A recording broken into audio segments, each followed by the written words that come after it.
নমস্কার, জয় রাধে, রাধেশ্যাম, রাধে রাধে। আধ্যাত্মিক জগতে আত্মাকে নতুন দেহ গ্রহণ করতে হবে কেন?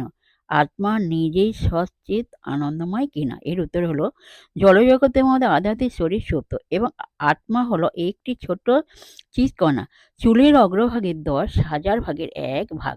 কিন্তু আধ্যাত্মিক জগতে আমাদের আত্মা একটি আধ্যাত্মিক দেহে প্রসারিত হয়, যা আমাদের থেকে আলাদা নয় এবং সেটি সচ্চিৎ আনন্দময়। তাই আমাদের আসলে নতুন শরীর নিতে হবে না।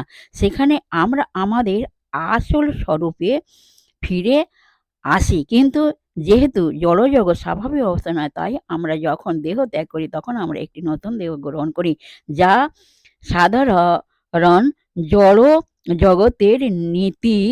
তাই আমরা যখন আধ্যাত্মিক জগতে ফিরে যাই তখন আমরা আমাদের আসল শরীর, আমাদের আসল স্বরূপ, যা সচ্চিৎ আনন্দময়, তা প্রকাশিত